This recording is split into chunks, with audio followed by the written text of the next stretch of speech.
মুকসদ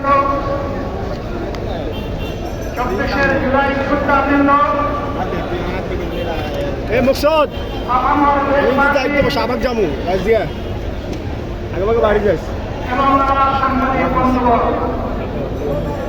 আমি সর্বপ্রথম আদায় করছি বেশিবাদের পতনের পর অত্যন্ত অনুকূল পরিবেশে আল্লাহ রাব্বুল আলামিন আজকের এই সমাবেশটি করার আমাদেরকে তাওফীক এনায়েত করেছেন। আলহামদুলিল্লাহ আলহামদুলিল্লাহ। 2 দিন আগেও জলধারায় বৃষ্টি হয়েছে। অনেকে আশঙ্কা করেছিলেন কি হবে, মানুষগুলো সেদিন কি শান্তিতে বসে যদি কথা শোনার সুযোগ পাবে।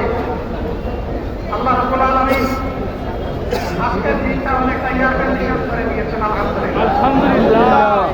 বৃষ্টি নেই, তীব্র রোদ নেই। আল্লাহ তাআলার পক্ষ থেকে তার গোলামদের প্রতি এই যে মেহেরবানি, এর জন্য নতশিরে আরেকবার আমি শুকরিয়া আদায় করছি। আলহামদুলিল্লাহ। সম্মানিত বন্ধুগণ, যাদের ত্যাগ এবং কোরবানির বিনিময়ে 15.5 বছরের কঠিন অন্ধকার যুগের জাতাতলে পিষ্ট হয়ে যারা ধীরে ধীরে দুনিয়া থেকে নির্যাতিত হয়ে বিদায় নিয়েছেন, অপশক্তির বিরুদ্ধে প্রতিবাদ করতে গিয়ে বিদায় নিয়েছেন, যারা লড়াই করে আহত হয়েছে, বন্ধুত্ব বরণ করেছে, আমরা তাদের সকলের কাছে গভীরভাবে দেখি। মহান আল্লাহর দরবারে তৌফিক চাই, বাংলাদেশ জামাতে ইসলামীর অস্তিত্ব যতদিন থাকবে আল্লাহ যেন তাদের ঋণ পরিশোধ করার শক্তিটা ততদিন আমাদেরকে দান করে।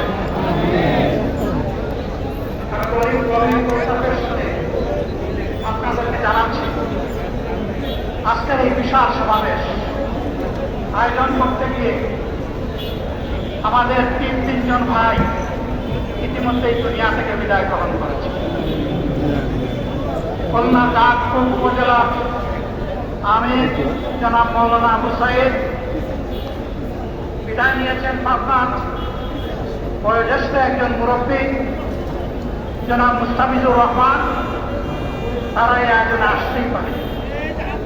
আসার পথেই আল্লাহ তাআলা তাদেরকে তার কাছে তুলে দিয়েছেন। আরেকজন ভাই এখানে অসুস্থ হয়ে তিনিও ইন্তেকাল করেছেন, শাহ আলম।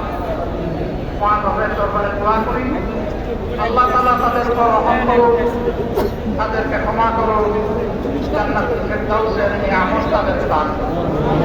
তাদের আপনজনদেরকে আল্লাহ তাআলা সবরে জান্নাত দান করুন। সম্মানিত ভাইরা, আবু সাঈদের থেকে না হলো জাতির মুক্তির জন্য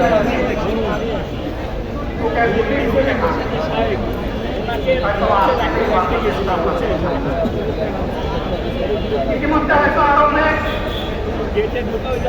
মানুষের হাতে চব্বিশে জীবন বাজে রাখা এই যোগ্যতা যদি না হতো,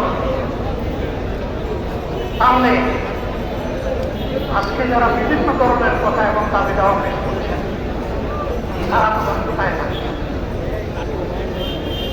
আসল যাদের ত্যাগের বিনিময়ে আল্লাহ তাআলার এই নিয়ামত পাওয়া, তাদের অবজ্ঞা এবং অপরাধ মারা গেছে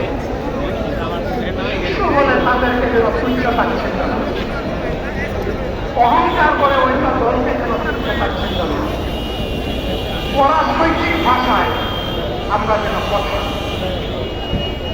যদি এইগুলো আমরা পরিহার করতে না পারি তাহলে বুঝতে হবে যারা পারবেন না, ফ্যাসিবাদের রোগ তাদের মধ্যে নতুন করে বাসা হবে। আমরা আশা করি আমরা এগুলা করবো না, কেউ এগুলা করবে না, বরঞ্চ রাজনৈতিক শিষ্টাচার রক্ষা করবে। জাতীয় ঐক্যে বীজতলাটা আমরা সবাই মিলে একসাথে তৈরি করবো ইনশাআল্লাহ। সম্মানিত ভাইয়েরা, আসরের নামাজ আসন্ন, আরো অনেক বক্তা ছিলেন, তাদেরকে আমরা দিতে পারি নাই। আমরা জন্য আমার লম্বা কথা বলা যারা এখানে কথা বলেছেন তারা আমার মনের কথাগুলোই তুলে ধরছে। আমি শুধু বলতে চাই আগামীর বাংলাদেশটা কেমন হবে। আমি বলি আরেকটা লড়াই হবে। একটা লড়াই হয়েছে কৃষিবাদের বিরুদ্ধে, আরেকটা লড়াই হবে দুর্নীতির বিরুদ্ধে ইনশাআল্লাহ। এই দুর্নীতির মূল উৎপাদন করার জন্য যা দরকার আমরা তারুণ্য এবং যৌবনের শক্তিকে একত্রিত করে সেই লড়াইয়েও ইনশাআল্লাহ বিজয় লাভ করব। প্রিয় ভাইরা,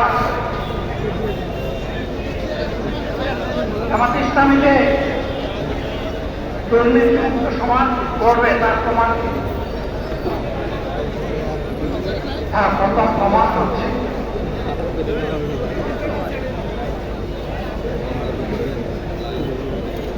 Yeah.